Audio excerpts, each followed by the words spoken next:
বাংলাদেশে বাংলাদেশি সবজির সিজন হয়েছে শীতের সময়, আর এদেশে বাংলা সবজির সিজন হয়েছে গরমের সময়।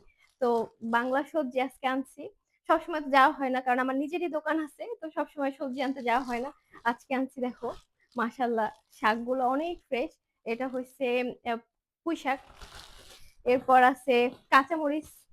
কাঁচামরিচের মাঝখানে 16 টাকা কিলো ছিল জানো, আজকে আনছি মাত্র 3.5 টাকা, মনে হয় না 4 টাকা দিয়ে যেন আনছে, যেহেতু আমি জানি না। এবং অনেক ফ্রেশ, দেখো কাঁচামরিচ গুলো অনেক ফ্রেশ, খুবই ভালো। মানে এখন দাম অনেকটা কমছে, যে কারণে কাঁচামরিচ আনা। আমি আবার মাঝে মধ্যে একটু ডিপিং করে রাখি, কারণ আমার তো যেহেতু আমি দোকানে, আমার সবসময় যাওয়া হয় না, সুযোগ হয় না। এটা হচ্ছে ধনিয়া পাতা।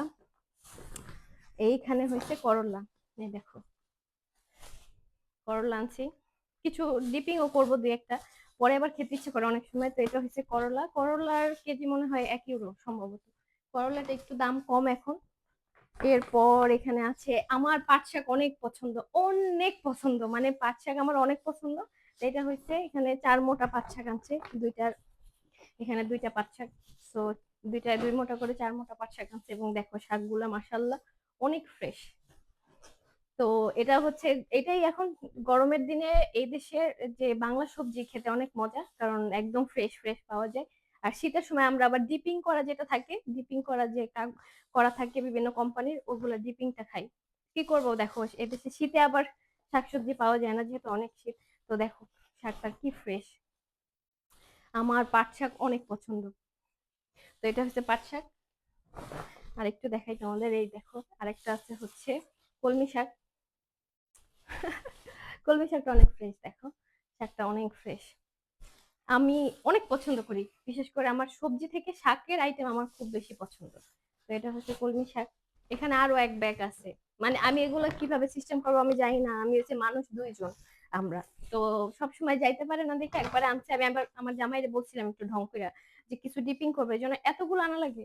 আমি এগুলো আজকে সারাদিন আমার এই কাজই করতে হবে। তো এটা হচ্ছে লাল শাক। এখানেও 3 মোটা লাল শাক। লাল শাকের প্রাইসটা একটু বেশি সব। এটা হচ্ছে ঝিঙা। ঝিঙ্গা আমার অনেক পছন্দ, এটা আমি ইলিশ মাছ দিয়ে রান্না করবো, আমার খুব ভালো লাগে ঝিঙ্গা খেতে। আর এটাতে জানি কি বলে, ভুলে গেছি এটাতে জানি কি বলে। এটাও আনছে, এখানেও 5টা 6টা। এটা হচ্ছে ঝিঙ্গা। এরপর আছে লাউ। এটা হচ্ছে সিম। এখানে আছে বাংলাদেশি সিম। উফ, কলিজা ঠান্ডা হয়ে যায় বাংলাদেশি জিনিস আইটেম দেখলে। আর এটা হচ্ছে গাটি কচু, যেটা বলে আমার খুব পছন্দ গাটি। চিংড়ি মাছ দিয়ে আমার এটা অনেক মজা লাগে গাটি। তো এখানে আছে গাটি। আর হচ্ছে, আর এখানে কি আছে, ঢেঁড়স। সব এত ফ্রেশ, এগুলো দেখলেই ভাল লাগে। আহ, বাংলাদেশি, বাংলার ঘ্রাণ অনেক মজা, বাংলার ঘ্রাণ। এটা হচ্ছে লাউ। এখানে লাউ আছে দুই ধরনের, দুইটা লাউ, যে লাউ, সাধের লাউ। সো আজকে দেখি কোনটা কোনটা রান্না করবো। আজকে তো অবশ্যই আমি শাক খাবো, কারণ আমার পাট শাক অনেক পছন্দ। বাকিটা পরেরটা পরে দেখবো। এগুলো সব এখন আজকে আমার গুছাইতে হবে। এই দেখো পুরা টেবিল ভর্তি এখন সবজি, যেগুলো আমার এখন সিস্টেম করতে হবে। কিছু আজকে খাবো, কিছু ফ্রিজিং এর জন্য রাখবো, আবার কিছু রেডি করে রাখতে হবে পরবর্তীতে খাওয়ার জন্য। আজকে সারাদিন আমার এই কাজ, কারণ কালকে থেকে, আজকে শুধু জামাইয়ের ছুটি, কালকে আবার দোকান আছে, সারাদিন দোকানে থাকবো।